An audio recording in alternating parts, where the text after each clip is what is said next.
সুন্দরপুর গ্রামে বড় রাস্তার পাশে একটা পুরনো ধাবা আছে, সরলা ধাবা। ধাবাটি পুরনো হলেও বেশ পরিষ্কার পরিচ্ছন্ন।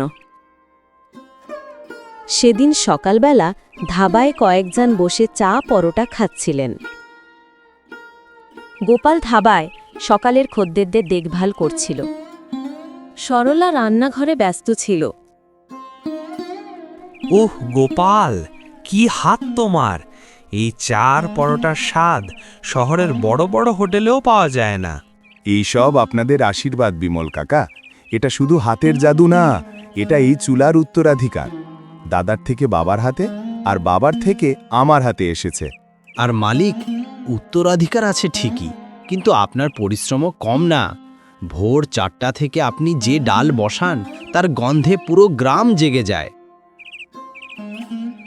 ঠিক তখনই পিঠে ব্যাগ নিয়ে এক যুবক ধাবায় ঢোকে।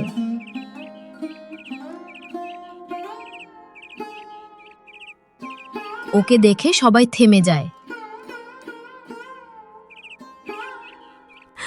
আরে, আমার ছেলে এসে গেছে। কেমন আছিস বাবা? শহরে গিয়ে কত শুকিয়ে গেছিস। কোর্সটা শেষ হলো তোর? হ্যাঁ বাবু, কোর্স শেষ হয়েছে। ফার্স্ট ক্লাসে পাশ করেছি। হতেই হবে, আমার ছেলে। যা, আগে মুখ হাত ধুয়ে আয়। রতন, যা তো, ওর জন্য স্পেশাল মাখন দেওয়া পরোটা বানিয়ে নিয়ে আয়। না বাবু, পরোটা নয়, আমাকে একটা ব্ল্যাক কফি করে দিন, চিনি ছাড়া।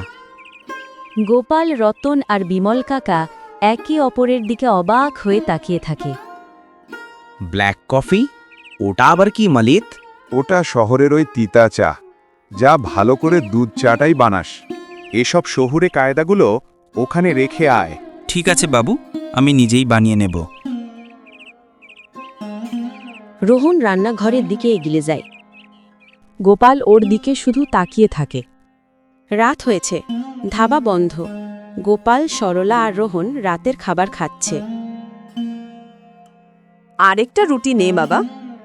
না মা, আর নয়, পেট ভরে গেছে। শহরে গিয়ে তোর খাওয়া দেখছি পাখির মতো হয়ে যাচ্ছে। এইভাবে ধাবা সামলাবি তুই? বাবুজি, আমিও আসলে এই নিয়েই আপনার সাথে কথা বলতে চেয়েছিলাম। হ্যাঁ বল। কাল থেকে ধাবায় বসে কাজ শিখে নে। সব তো তোকেই সামলাতে হবে। সরলা ধাবাকে তুই এবার রোহন ধাবা করে দে। বাবু, আমি এই ধাবা চালাতে চাই না। চারিদিকে একদম নিস্তব্ধতা নেমে আসে। গোপাল স্থির চোখে রোহানের দিকে তাকিয়ে থাকে। তুই কি বলছিস রোহন? মা, আমি হোটেল ম্যানেজমেন্ট পড়েছি এই ধাবা চালানোর জন্য না। এখানে আছেটা কি? সেই ডাল রুটি, সেই পুরনো টেবিল। দুনিয়া এখন অনেক এগিয়ে গেছে। তাহলে কি করবি তুই? শহরে গিয়ে কারো কাছে চাকরি করবি? প্লেট বাটি তুলবি? না, আমি শহরে নিজের ক্যাফে খুলব। ব্যাংকে লোনের কথাও বলে রেখেছি। মডার্ন ক্যাফে, যেখানে পাস্তা, বার্গার, স্যান্ডউইচ পাওয়া যাবে। Pasta, burger? আমাদের পরিবার 3 পুরুষ ধরে লোকের পেট ভরিয়েছে, আর তুই এখনই ফিরিঙ্গি খাবার বেচবি? বাবু, ওটা কি ফিরিঙ্গি খাবার না, কন্টিনেন্টাল ফুড বলে। এতে বেশি মার্জিন থাকে। এই ধাবা তো শুধু কোনো মতে চলছে, এতে কোনো বাড়তি গ্রোথ নেই। গ্রোথ, মার্জিন এগুলোই শিখেছিস? উত্তরাধিকার বলতে কিছু শিখিসনি? যে ধাবা তোকে লেখাপড়া শিখিয়ে মানুষ করেছে, আজ তোর চোখে সেখানে উন্নতি নেই? না, নেই। আপনাকে কিছুতেই বোঝানো সম্ভব না বাবু। আপনি ডাল রুটির বাইরে ভাবতেই চান না। ঠিক আছে, ভাবিস না, কিন্তু কান খুলে শুনে রাখ। তুই যদি শহরে ওই দোকান খুলিস, এই ধাবার দরজা তোর জন্য চিরদিনের মতো বন্ধ। গোপাল রাগে উঠে বাইরে চলে যায়। রোহন চুপচাপ বসে থাকে আর সরলা কাঁদতে থাকে। পরের দিন পরিবেশে অদ্ভুত একটা টান টান চাপা নীরবতা। গোপাল চুপচাপ ধাবার কাউন্টারে বসেছিল। রোহান কোণের টেবিলে ল্যাপটপ খুলে বসে আছে, আর রতন ত্রেতাদের সামলাচ্ছে। দাদা, মালিকের সঙ্গে একটু কথা বলুন। গত রাত থেকে উনি কিছু খাননি। কি কথা বলবো রতন? তিনি তো আমার কথা বুঝতেই চান না। হঠাৎ ধাবার সামনে একটি ট্যুরিস্ট বাস এসে থামল। তার ভেতর থেকে 5-6 জন কলেজ পড়ুয়া ছেলে মেয়ে নেমে ধাবার দিকে এগিয়ে এলো। ধাবা মুহূর্তেই ভর্তি হয়ে যায়।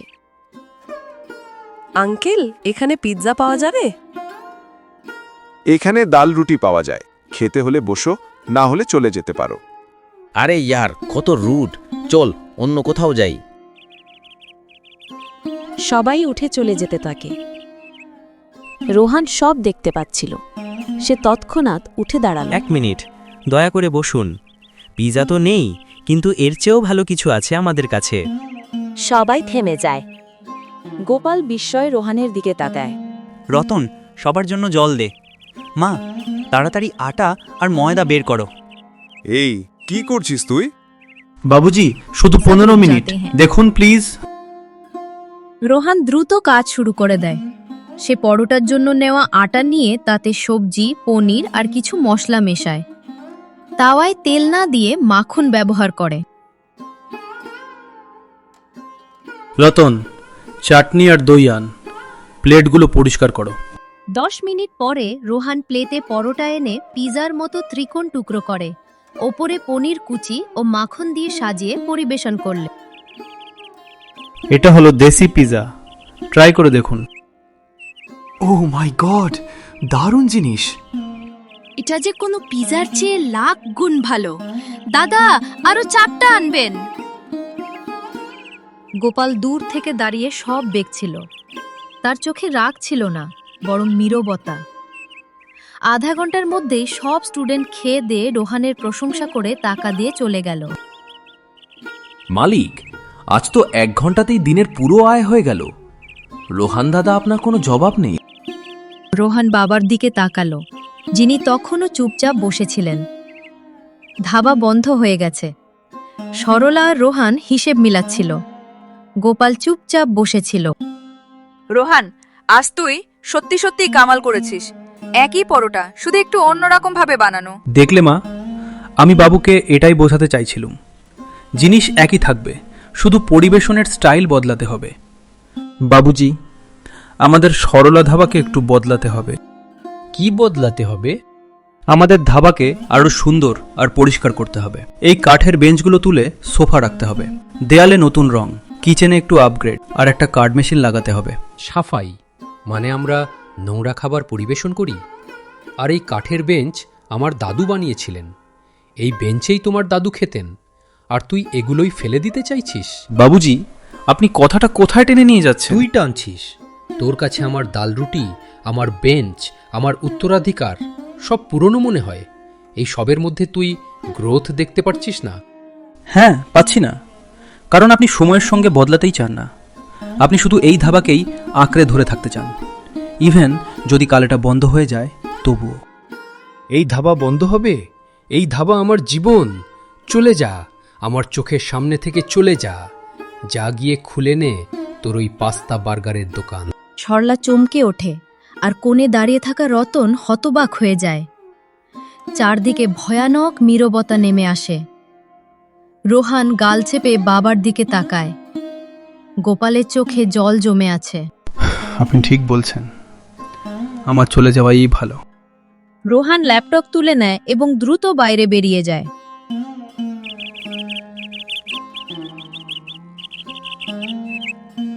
পরের দিন ধাবা খোলা ছিল, কিন্তু একেবারে শুনশান। গোপাল চুপচাপ ধাবায় বসেছিল। ঠিক সেই সময় বিমল কাকা ধাবায় আসে। কি গোপাল, ডাল এখনো চড়েনি? আর রোহান কোথায়? সে চলে গেছে, শহরে গেছে। কেন? তার কাছে এই ধাবা সবই পুরনো লাগে। তার নাকি আরো গ্রোথ চাই। তাতে দোষটা কোথায়? গোপাল অবাক হয়ে বিমল কাকার দিকে তাকায়। যখন তোমার বাবা এই ধাবা চালাতেন তখন পাতায় খাবার দিতেন। তুমি এলে, তুমি স্টিলের থালা চালু করলে, ঠিক না? হ্যাঁ। তোমার বাবু কাঠের চুলায় রান্না করতেন, তুমি গ্যাস লাগালে। ওটাও তো বদল ছিল, ওটাই তো উন্নতি ছিল। তোমার বাবা কি তোমায় বাধা দিয়েছিলেন? গোপাল চুপ হয়ে যায়। বেটা, উত্তরাধিকার মানে জিনিসকে আগের মতো আঁকড়ে ধরে রাখা নয়। উত্তরাধিকার মানে তার আত্মাকে বাঁচিয়ে রাখা। আত্মা? হ্যাঁ, এই ধাবার আত্মা হল স্বাদ, আর আন্তরিকতা। ওটা বদলানো যাবে না, কিন্তু যুগ বদলালে পরিবেশনের ধরনও বদলাবে। তোমার ছেলে শেকড় কাটছে না, সে গাছকে নতুন সার পানি দিচ্ছে যাতে সেটা আরো বড় হয়, আর তুমি তাকেই তাড়িয়ে দিলে। গোপালের চোখ খুলে যায়, সে নিজের ভুল বুঝতে পারে। রতন, রতন, বাস স্ট্যান্ডে যা, ওকে থামা। রোহান ব্যাগ নিয়ে বাসের অপেক্ষা করছিল। বাস আসে, সে বাসে চড়তে যাচ্ছিল। ঠিক তখনই পেছন থেকে গোপালের ডাক আসে। রোহান ঘুরে তাকায়। গোপাল তার কাছে এসে দাঁড়ায়। থাম রোহান, থাম, থাম বাবা। তুই যে বলছিলি সেই কার্ড মেশিন, ওটা কোথায় পাওয়া যায়? রোহান বিস্ময়ে বাবার দিকে তাকায়। আর গতকাল যে দেশি পিৎজা বানিয়েছিলি, আজ থেকে সেটা মেনুতে রাখিস। রোহানের চোখে জল এসে যায়। বাবুজি, আমাকে মাফ করে দিন। আরে পাগল, বাবার কাছে কেউ মাফ চায় নাকি? চল চল, ধাবায় প্রচুর কাজ বাকি। সরলা ধাবা বদলে গেছিল। কাঠের বেঞ্চগুলো রয়ে গেছে, তবে তাতে নরম গদি লাগানো হয়েছে। দেয়ালে নতুন রং হয়েছে, আর সেখানে সুন্দর গ্রামের ছবি। এক কোণে নতুন সোফা রাখা, কাউন্টারে কার্ড মেশিন। রোহান কাউন্টারে বসে ল্যাপটপে হিসাব করছে।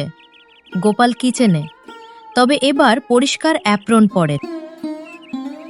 রতন কাকা, দুটো দেশি পিৎজা আর একটা স্পেশাল সরলা ডাল তড়কা 4 নম্বর টেবিলে দাও।